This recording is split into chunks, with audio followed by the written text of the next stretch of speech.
Hello, and welcome to VB 411. I'm your host, Miz Information, the know-it-all in City Hall, back once more to bring truth and clarity to misconceptions and rumors.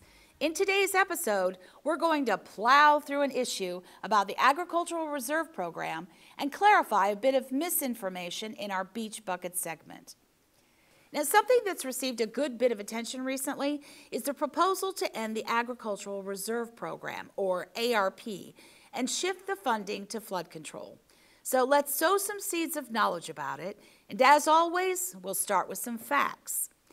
Agriculture is the third largest industry in Virginia Beach, contributing approximately $130 million each year to the local economy. City Council established the ARP in 1995 as a way to preserve agricultural businesses, conserve natural resources, and protect the rural character and heritage of Southern Virginia Beach. So how does the ARP achieve that goal? Well, landowners can sell the development rights of their property to the city and receive payments for them over a 25-year term. By owning the rights, the city can ensure the land will stay farmland and not be developed into something like an apartment complex or a shopping center. Since its inception, the ARP has acquired 858 development rights, preserving more than 9,700 acres. But as times change, so too do the needs of any city. Sea level rise and recurrent flooding pose growing threats to Virginia Beach, and Hurricane Matthew only highlighted the need for further expansion of our stormwater infrastructure. The latest projections anticipate a 1.5-foot increase in flooding in some areas over the next 50 years. And while City Council approved more than $320 million in additional funding for stormwater projects in last year's budget, that doesn't address all the needs. With the increased threat of sea level rise and flooding, City Manager Dave Hansen reasoned that developers wouldn't look to build in the flood-prone land in the southern area of Virginia Beach, which meant the land was not at risk of being bought up for development. To provide additional funding, he proposed eliminating the ARP in the FY19 budget and redirecting funds to stormwater projects.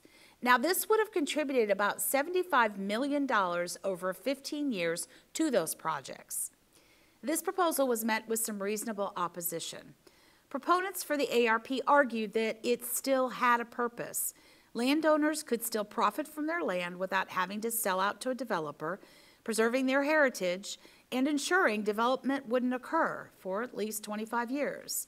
On April 13th, the City Council appointed Agricultural Advisory Commission, which acts as a liaison between the rural community and the City Council, held a special session to meet with the city manager and see if middle ground could be found.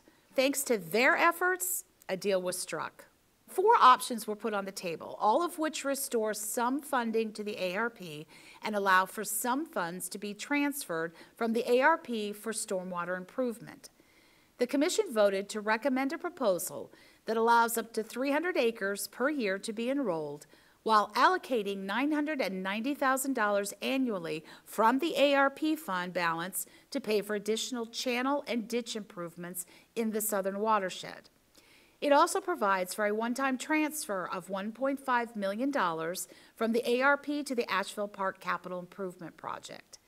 As the Agriculture Advisory Commission said in its memo to the City Council, which summarized the recommendation, this proposal will keep the ARP funded over the next 2 decades and allow for critical flooding and stormwater projects to be addressed.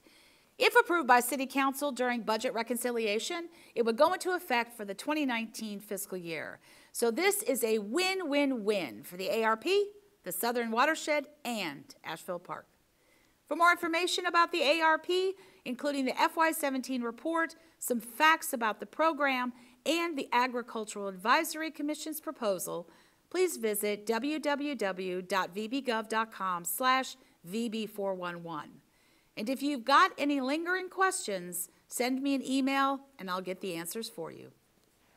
In today's Beach Bucket segment,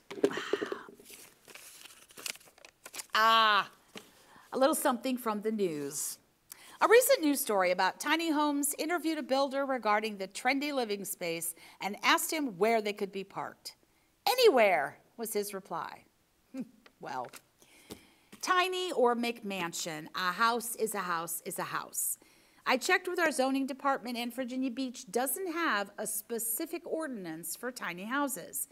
That said, if it meets the requirements of the state building code, it will be treated like any other house and allowed on a lot for a single-family home. Now, there are several zoning districts that permit multiple single-family homes on one lot. So if a builder was so inclined, they could put up multiple tiny houses, provided they meet the requirements. I also asked if anyone has built any tiny homes in Virginia Beach, and there's none so far. So, if you're looking to be a trendsetter, here's your chance. And now, you're in the know. Thanks for joining me this week. If there's a topic you'd like me to consider for a future episode, send me an email at mizinfo@vbgov.com. See you next time.